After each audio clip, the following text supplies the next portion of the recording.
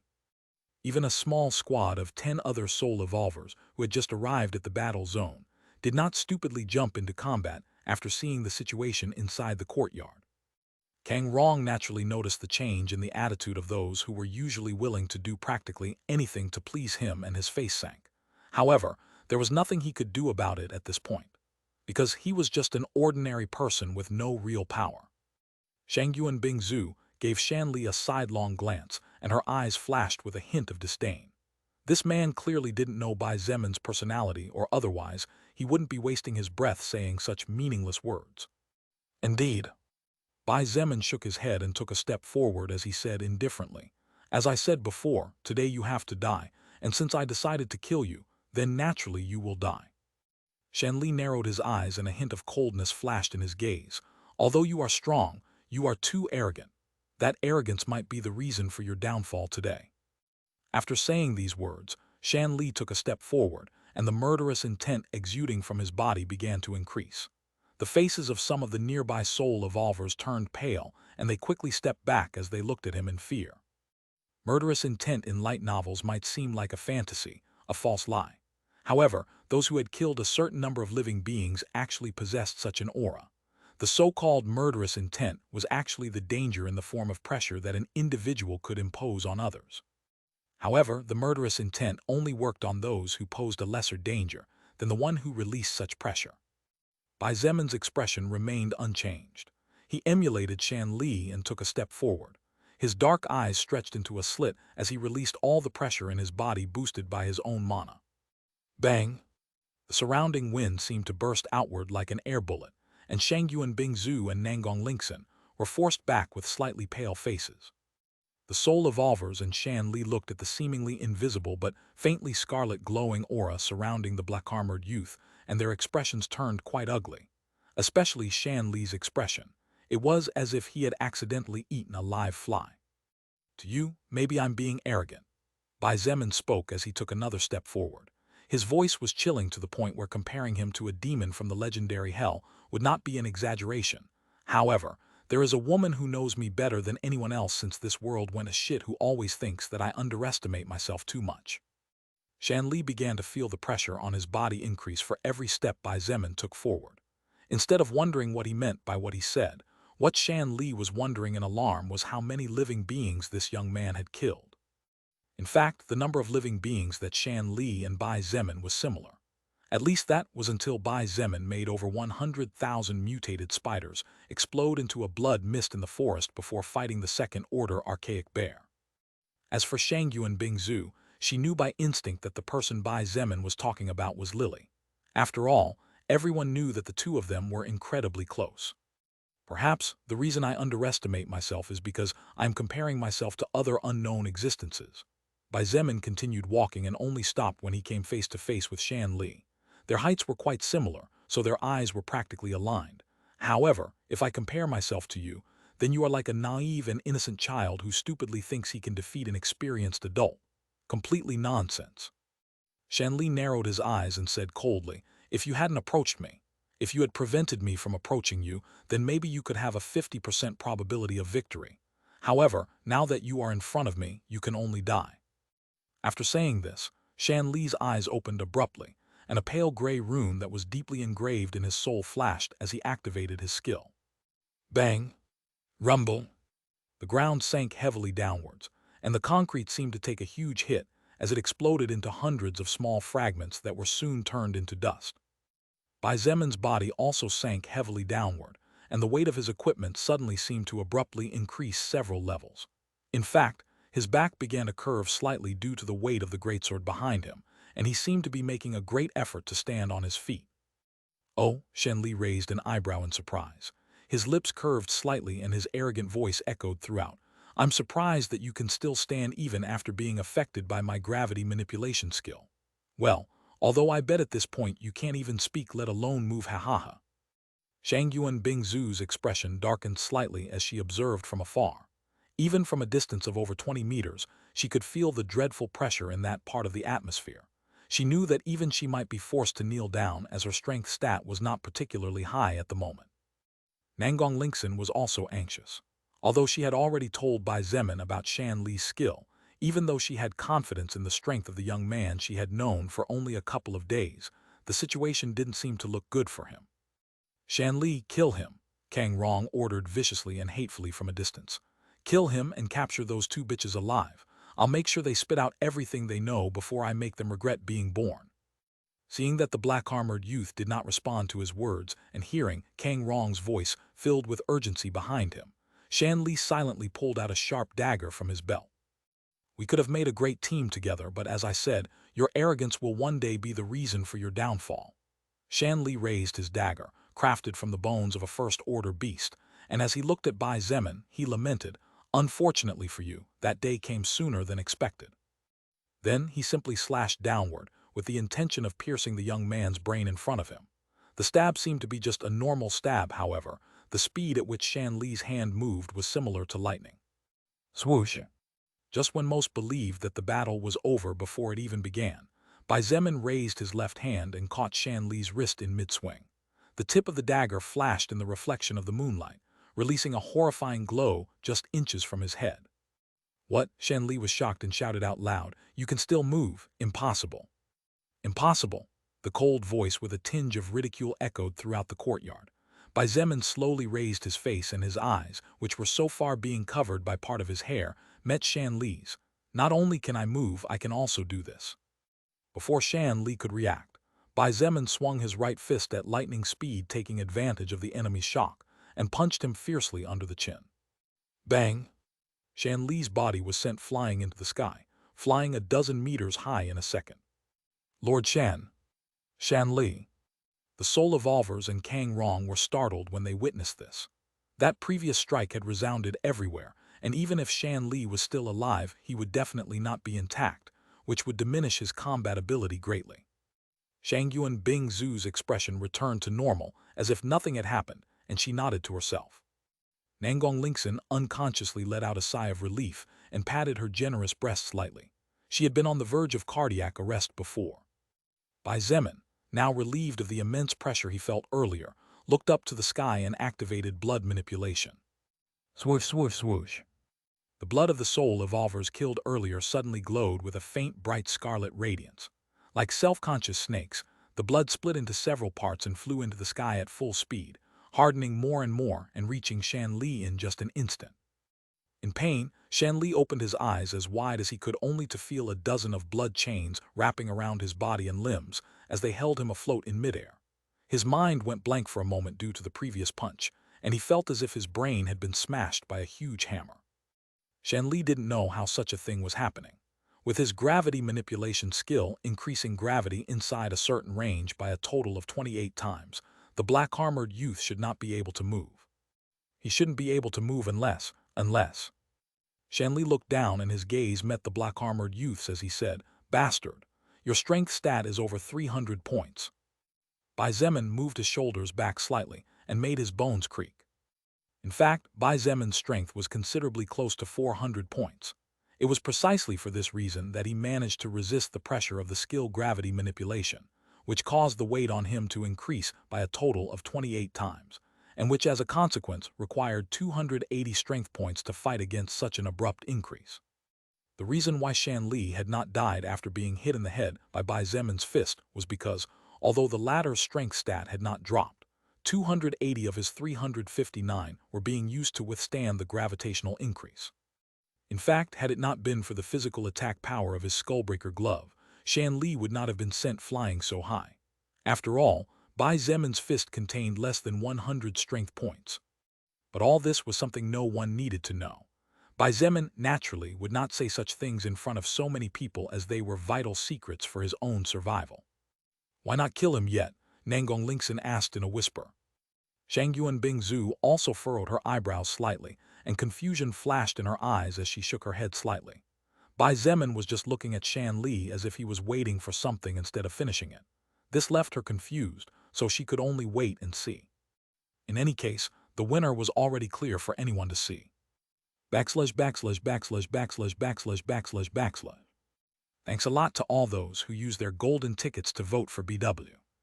Chapter 263, Bai Zemin's Fifth Skill Part 3, Last. While Shangyuan Bingzhu and Nangong Lingxin were confused about Bai Zemin's actions, Kang Rong felt as if he was a fish out of the sea and placed on a chopping block waiting to be slaughtered.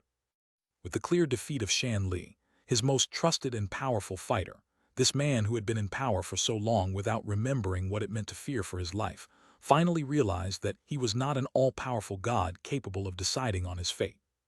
Before the apocalypse, as chief of the Tinyuan Town police station, Kang Rong always lived a good life. His orders in the small town were basically imperial decree, and there was no one who dared to go against him. When the apocalypse broke out and the world changed, Kang Rong's life did too. However, his base was not affected in the least, and from a certain point of view, he even became stronger. Making use of his intelligence and taking advantage of the fact that his only family was his son Kang Hong, Kang Rong mobilized his well-armed troops to clear a safe zone by himself. After securing a part of the North Camp and teaming up with the chief of the Linky Town police station, Kang Rong's power was further stabilized. For him, the apocalypse was nothing but a blessing, as although he was not extremely lustful like his son or Shan Li, he was still a man with desires. Thus the fact that he could enjoy women who in the past would never pay attention to him was a great boost to his ego. Enjoying beautiful women without forcing them and offering good deals, deciding who lived and who died, having powerful soul evolvers under his rule even though he was just an ordinary human. All this was about to disappear before his own eyes. Worst of all, as he looked at the nearby soul evolvers and the armed troops stationed outside his village, he realized that no matter how many benefits he tried to use, this time he was truly alone.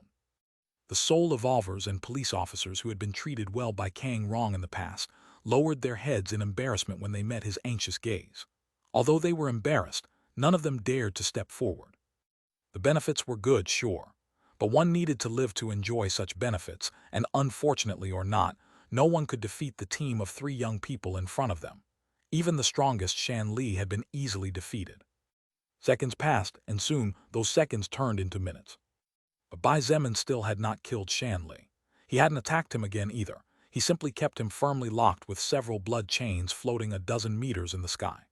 No one knew what he was thinking, and those who believed he intended to torture or humiliate the arrogant Shan Li began to doubt that these were his true intentions. Of course, the real reason why Bai Zemin still allowed Shan Li to continue breathing and living in this world was not so simple. Torture, humiliate. He wasn't interested in wasting time right now. Approximately 5 minutes later, Shan Li's mind finally cleared from the blow Bai Zemin inflicted on him, which had caused him quite a bit of internal damage and had shocked his brain, leaving him blank for several minutes. "Break!" the arrogant and embarrassed Shan Li shouted angrily. The mana inside his body began to boil fiercely, and he didn't hold back in the slightest as he once again activated gravity manipulation on the blood chains that held him prisoner. Cracks began to spread across the blood chains, threatening to break at any moment as the gravity weighing down on them pulled them back to solid ground. However, Bai Zemin expended even more mana to keep them afloat. The only thing he did not do was reinforce the chains. Soon after, with no further support or supplies, the blood chains finally could not withstand the enormous gravity pressure on them and collapsed into small ruby-like fragments that fell from the sky. Bai Zemin narrowed his eyes and manipulated the blood so that it lost its hardness, allowing it to return to its natural liquid state. The reason he did this was that, while the small fragments of broken blood chains were seemingly harmless, falling from a dozen meters high propelled by a gravity 28 times the Earth's natural gravity, those small fragments of blood chains were no longer so harmless. "Oh, so that skill can also be used in this manner," Bai Zemin muttered in a low voice that no one could hear as he looked up. A faint smile formed on his face as he watched Shan Li's downward speed slow down considerably. "You bastard, what the hell are you muttering?" Shan Li seemed to have gone mad. When his feet once again made contact with solid ground, he reactivated gravity manipulation as his bloodshot eyes stared at the young man in front of him without a shred of apparent rationality. Just as Shan Li activated gravity manipulation, Bai Zemin noticed it as he sensed the movement of mana from the surroundings.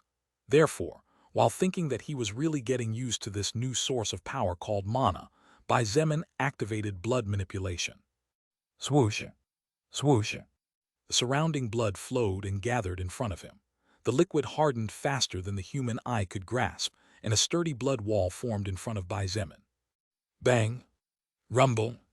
The ground sank once again, and the blood wall began to crack at a fast pace. However, Shan Li's face did not show happiness. "You bastard, don't tell me you." Disbelief glittered in his eyes, and he unconsciously stopped using his skill as he took a step back. Splash! Bai Zemin stopped providing mana to the blood wall, which caused it to collapse into its liquid state once again. He looked at Shan Li with a faint smile and calmly said, "Then your skill doesn't work unless you have within your range of vision the target you wish to affect. Also, it seems that the distance limit is around 15 meters. Am I wrong?" When he heard this, Shan Li finally began to feel a twinge of fear, because he realized to his horror that the young man in front of him was studying him. More precisely, he was studying his gravity manipulation skill. The thought of fleeing flashed in his mind, and he was about to execute it when the calm and indifferent voice of his enemy stopped him in his tracks. "If I were you, I wouldn't move from where you are standing right now." Shan Li felt something on his neck as he tried to take a step anteriorly. "Or your head might accidentally fall off. Bai Zemin said with a smile as he narrowed his eyes. The wind whipped past the battlefield, and the moonlight strangely reflected some objects that were extremely difficult to see with the naked eye, let alone in the middle of the night. Threads, Nangong Lingxin was taken aback. All over the battlefield, there were at least 100 silk-thin threads that had been placed in different parts. Each soul evolver had one of these crimson thin threads around their necks, and the rest of the threads surrounded the armed troops, and even though the threads were fewer, they were placed in such a way that, if someone had the ability to move them with the mind, these threads would cut horizontally across the waist of all the armed men and cut them in two. Shangyuan Bingzu sighed and shook her head. She really had to admit that Bai Zemin was simply too smart, and even when faced with people clearly weaker than him, he did not hesitate to prepare any countermeasures to ensure his own safety. Maybe he really can dominate all the country. For the first time, such a thought appeared in her mind, and her eyes became a bit complex as she looked at his back. Although I am not as good as I would like, these threads were created by me using the blood of the killed ones. Bai Zemin calmly explained as one of the threads flew towards him and wrapped around his index finger. In Japan, there is a moth called Eumeta japonica. This insect can produce an incredibly strong thread. These threads are based on that same insect, only that its toughness was boosted by me to heights that even I cannot estimate at this point. You were doing all this in the middle of our fight. Shanli looked at him dumbfounded, finally realizing that the 20-year-old in front of him was more cunning than the old government foxes he had seen in the past. Bai Zemin chuckled and said calmly, "It's just that you're too weak. That's why I had time to play around with my skill." He continued, "Your gravity manipulation skill not only allows you to affect a certain area or target within your line of sight within a certain range, but you can also apply it on yourself, right? I saw it while you were floating slowly from the sky earlier. Also, if I'm not mistaken, it's possible that since the gravity on you weakens a certain number of times, then your movement speed probably also becomes especially high, isn't it?" Shanli's face turned as pale as a sheet, and he finally realized something. From the very beginning he had no hope to win. From the beginning of the battle, the young man in front of him was just studying his skill and never took him seriously. "Seeing your reaction, I guess I got it right." Bai Zemin smiled slightly and waved his hand casually. "It was precisely for this theory that I prepared these threads. No matter where you run, you would run into at least one thread and I would only need to control it to cut you to pieces. Not bad, right?" The soul evolvers were so scared that they almost peed their pants as they looked at Bai Zemin in terror. What kind of monster with human skin was this? Not only he was insanely strong, but he was also intelligent and seemed to be planning several steps ahead of his enemy. Why? Shanli was unwilling. Bai Zemin thought for a moment before deciding to answer. "Nangong Lingxin told me about your skill before. From then on, I decided that your gravity manipulation skill would be my 5th external active skill. However, before killing you I needed to know how the skill worked and its limits. After all, I can only learn a single more external skill for now, and the skill scroll probably won't explain in too much detail the use of the skill. I have to be cautious, don't you think? But this is enough. Your gravity manipulation skill will be my 5th and final active external skill." A couple of days ago, when Bai Zemin killed Wang Zedong and Dai Yun, these two strangely dropped 2 skill scrolls that looked very much like their own active ones. Then, an idea popped into Bai Zemin's mind, and while he didn't know what the specific skills of these 2 people were, he decided to ask Lilith about it. The question he asked her at that time was, if a human evolves a skill from 1st order to 2nd order and, by fate, is killed by another human, is it possible that they would always drop a skill scroll of the weakened version of the evolved skill? Lilith's answer at that time left him incredibly satisfied. Shanli sighed and shook his head, causing the thin thread clinging to his neck to tighten and blood began to flow out. He seemed oblivious to this and looked at Kang Rong, who was kneeling on the ground, looking like someone defeated by life. "Chief Kang, I'm sorry, but as you can see, this enemy is beyond my current capability." Kang Rong did not reply. He just looked at the ground as if he was stunned, like a lifeless ghost. Seeing this, Shanli sighed again before looking at Bai Zemin with a sincere expression. "Chief Kang's forces will probably fall into your hands tonight. I won't ask you to let me live, but I hope you can let my family go." Bai Zemin narrowed his eyes and the smile on his face turned slightly cold as he said, "When you send assassins to kill people just for your insecurity, do you care about the family of these victims? Today, if it wasn't for my group having the strength to protect ourselves, an innocent 10-year-old girl could have died because of your selfishness. Do you think you have the right to ask for anything?" Swoosh, swoosh, swoosh. With a single thought, blood threads flew through the sky, and several dozen of them surrounded Shan Li's body. Uh, Shan Li's face contorted slightly as blood began to pour out all over his body as the blood threads were too thin and hard, so his skin and flesh were being cut at the contact. Backslash backslash backslash backslash backslash backslash backslash.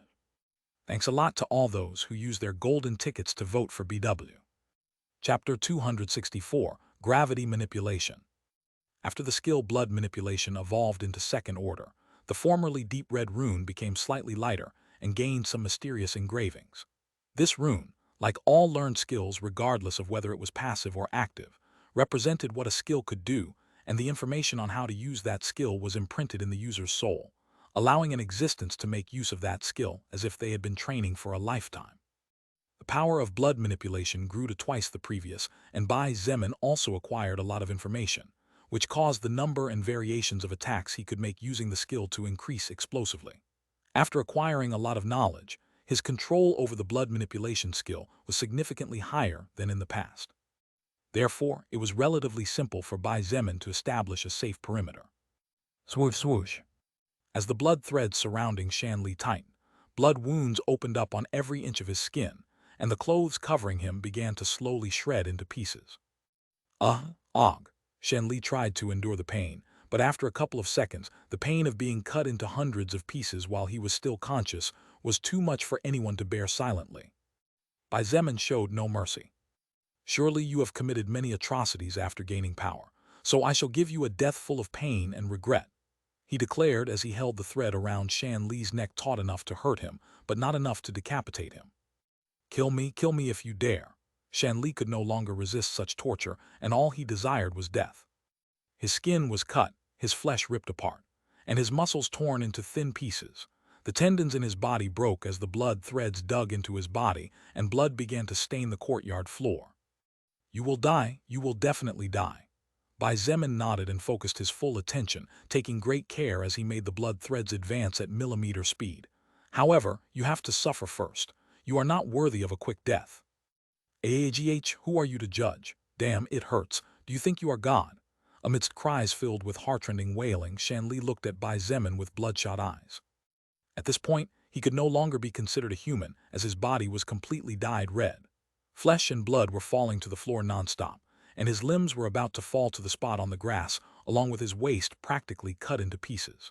The pain Shan Li was experiencing was so great that he had passed out several times in the process before waking up again due to the pain. No, I am not God.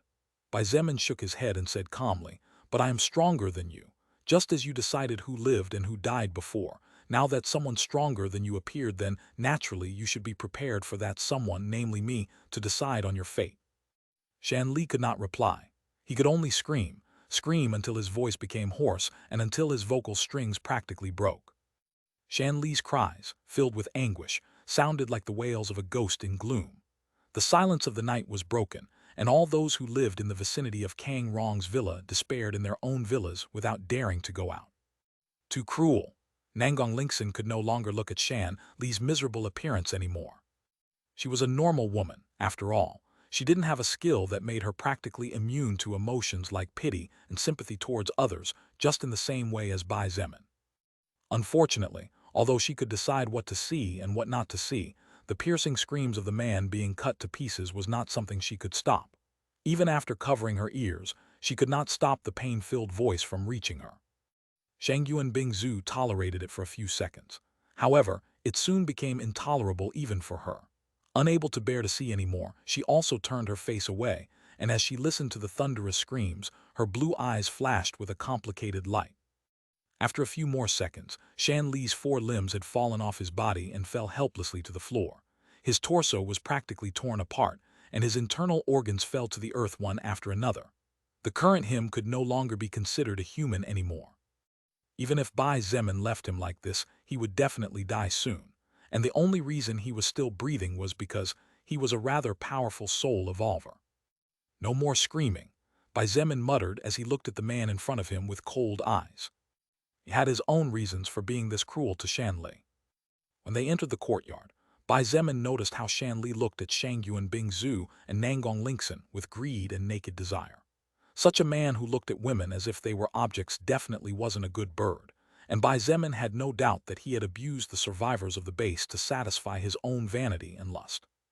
From his personal point of view, a person who took the lives of the innocent without a second thought and used those of the opposite sex as a toy did not deserve any mercy. Bai Zemin could be wrong. Maybe his way of acting was not the right way. He was aware of this. But if I am wrong, if my actions are wrong, then I am willing to suffer the consequences if someone stronger than me appears someday. He muttered under his breath, talking to himself as if to affirm his own thoughts. After this, Bai Zemin looked at Shan Li, who had a blank look and didn't seem to be able to feel the pain, and said loudly, "Shan Li, don't worry. I will take care of your family personally." Shan Li, who seemed to have lost consciousness after feeling his body being cut into hundreds of pieces, suddenly gained self-consciousness again after hearing what Bai Zemin said. His eyes were filled with fury, and he seemed to be about to say something, but Bai Zemin had no intention of listening to his empty threats or useless curses. Bai Zemin tightened his grip on the end of the blood thread in his hand and pulled it roughly. The blood thread, which was wrapped around Shan Li's neck, immediately tightened, and the thin cord cut the throat, and then the rest of the man's neck without any difficulty, as if it were a pair of sharp scissors cutting white paper. Critical hit. You have received the soul power of First Order Shan Li level 35. You have received magic plus 19, mana plus 10. Shan Li's head made a thud as it hit the ground and rolled over twice before it stopped. The expression on his face, filled with fury, fear, and grief, had been immortalized forever as his life was lost in that instant. Bai Zemin walked slowly forward as the others looked at him with lingering fear and respect. No one dared to make the slightest sound.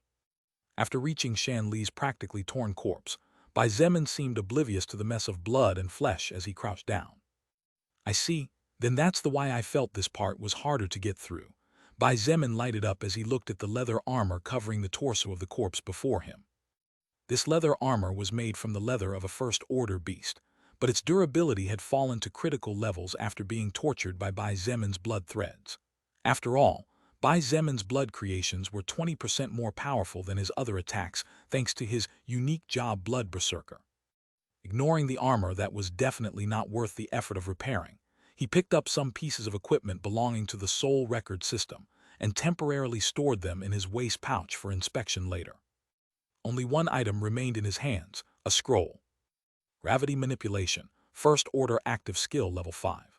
By learning this skill, the user gains the ability to control gravity 10 meters around. The increase or decrease of gravitational force is based on the laws of the world where the user is and the user's mana and magic, where 10 mana and 10 magic are the equivalents of increasing or decreasing gravity x1. The current limit is 15 times gravity. It consumes 5 mana points to activate, and 1 mana point every 10 seconds to maintain the skill. The information on the scroll containing the skill Gravity Manipulation was quite similar to what Bai Zemin expected to find. Basically, the effect and its range as well as the amount of consumption and how it worked. However, that was all. Fortunately, Bai Zemin already had a good foundation on how to use the gravity manipulation skill, thanks to spending time studying Shan Li and analyzing the details and uses that the scroll did not state by default.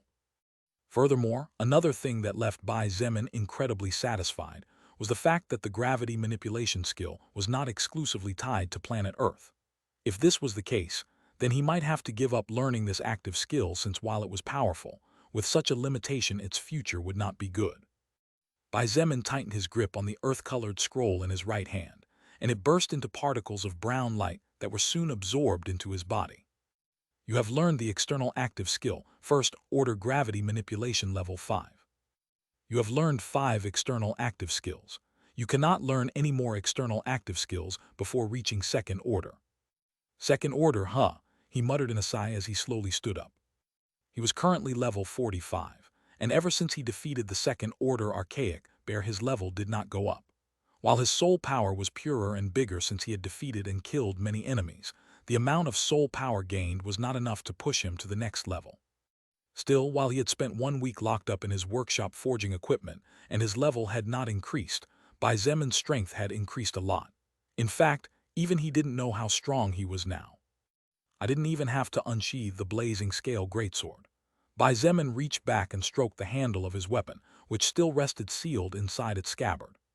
His instinct told him that it was better not to test the power of this weapon here, so in the end, he decided it was better not to do it. He would have plenty of chances in the future anyway. There was no hurry. Bai Zemin turned his body and looked at all the people present coldly. Those who were more timid took a couple of steps back as they shuddered in fear.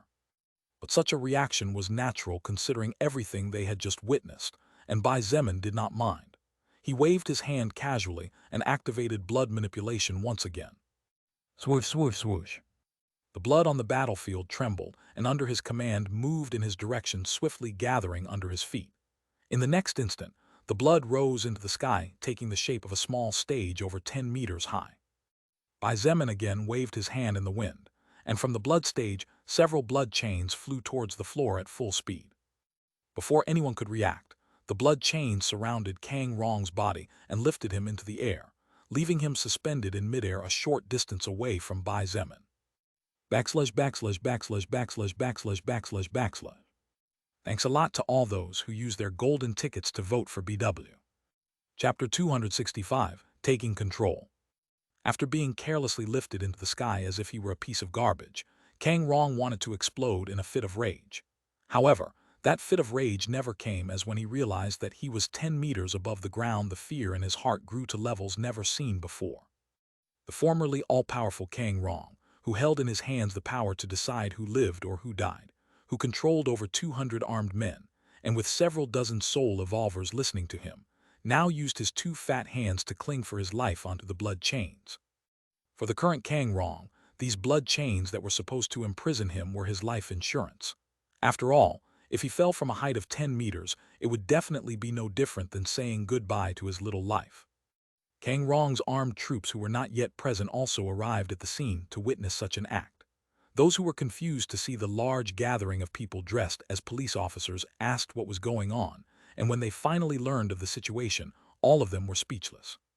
Since the first shot and the warning that someone was attacking the premium area of the base had gone out, it had only been a couple of minutes at most.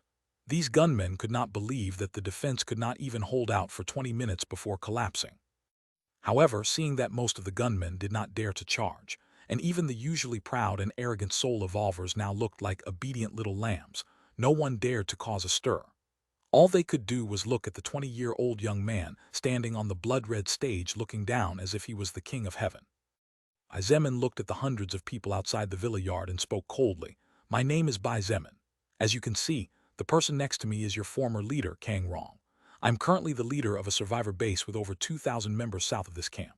Several days ago, a family came to my camp for protection after being chased with malicious intentions by a good-for-nothing dog named Kang Hong. It was then when I learned of the atrocities that were going on in this place."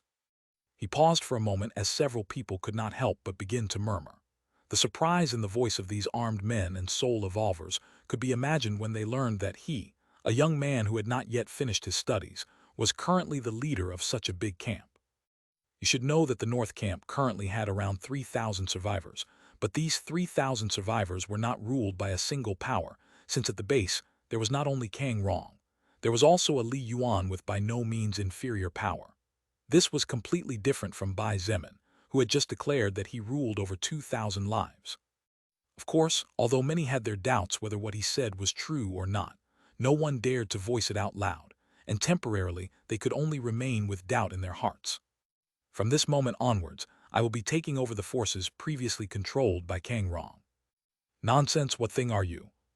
Just as Bai Zemin continued his explanation of the situation, a young man who was about the same age as him seemed to have been holding back for a while when he finally couldn't take it anymore, and finally burst out with a furious roar. Bai Zemin looked at him, causing that young man to flinch. However, with a Type 79 assault rifle in his hands, this young man seemed to gain confidence and continued. "Boss Kang gave us these weapons, gave us safety, and gave us hope. You're just a kid who gained some strength and wants to take charge. Do you think things will be done just because you want them to be done? Brothers, join me in rescuing Boss Kang." The young man raised his rifle high, expecting his companions to follow him. Unfortunately, this young man overestimated too much what a firearm could do to a powerful soul evolver. Those more experienced in these matters simply gave him a look of sympathy, while those who hesitated finally decided not to move as they saw the veteran standing without making a sound. Even the desperate Kang Rong had no expectation in his eyes, as he looked at everything with a stunned look. The hot-blooded youth was dumbfounded. He believed that they would definitely follow him. After all, saving one of the most powerful bosses in the entire base would result in immediate great promotion, honor, glory, resources, beautiful women, and they might even receive some skill scroll or some treasure.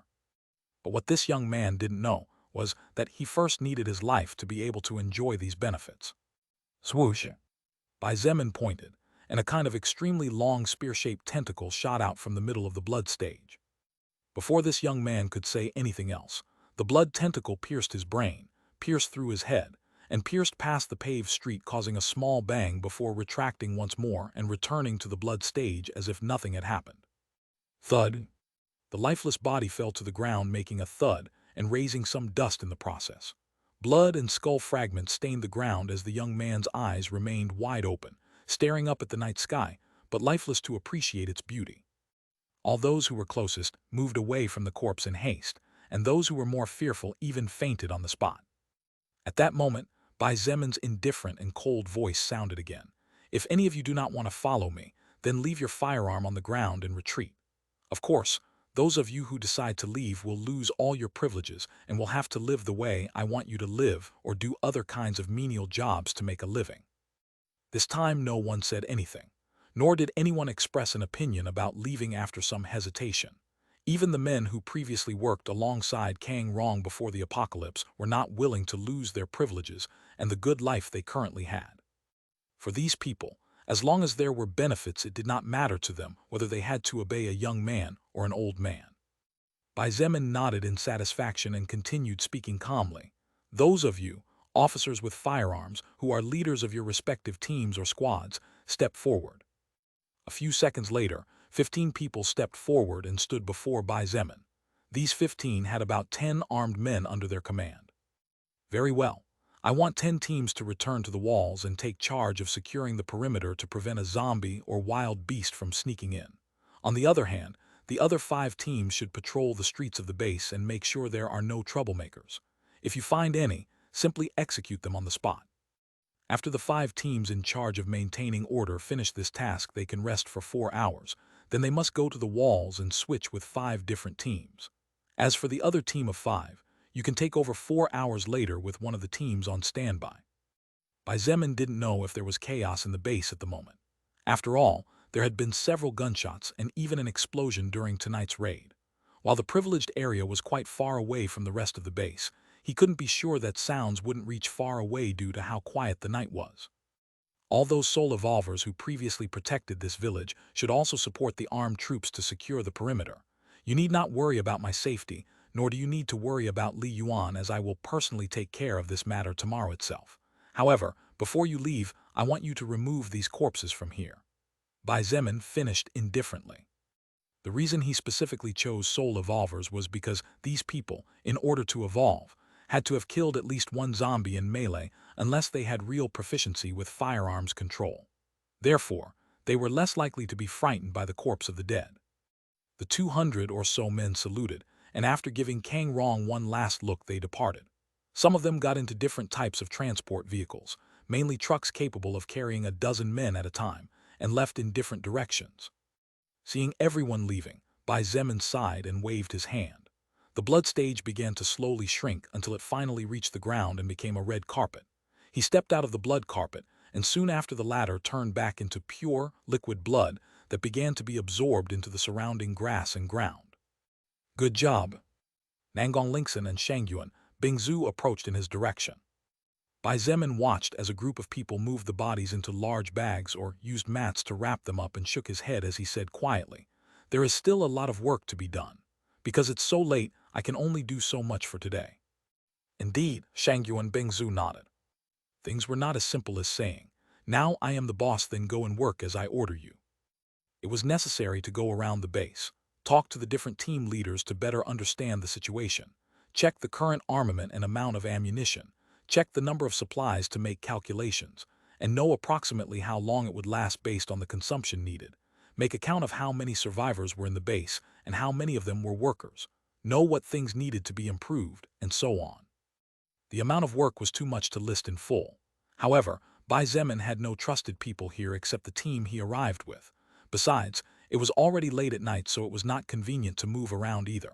Therefore, he and his team could only wait for a team from beginning village to arrive before starting to work in a big way. /////. The interior of Kang Rong's villa was truly luxurious, just as Bai Zemin expected when he saw its exterior. It had several well-appointed rooms with comfortable twin beds, crystal chandeliers above the ceiling with various lights set to match the natural environment, soft forest wood patterned tiles, soft and fluffy to the touch carpets in the hallways, paintings whose value before the apocalypse ranged from tens of thousands of yuan to hundreds of thousands, etc. As two beautiful maidens showed off the villa, they occasionally looked back cautiously. However, there was no fear in their eyes, and mostly it was pure curiosity for their new boss after Kang Rong was dethroned. Still wearing his deep black armor, and with his greatsword on his back, the barely 20-year-old Bai Zemin looked truly brave and powerful. Despite the battle he had fought earlier, his body did not even have a drop of blood on it, and from the vigorous light in his eyes, one could deduce that he was not even exhausted in the slightest, which suggested that he had also not exerted himself to bring down one of the base's tightest defenses. These two beautiful maidens worked for Kang Rong in the past, and like the rest of their companions, they were curious about this indifferent-looking young man. After all, they were aware that their fates were practically tied to this person, since he would be the one to decide their paths from now on. //////////////// Thanks a lot to all those who used their golden tickets to vote for BW.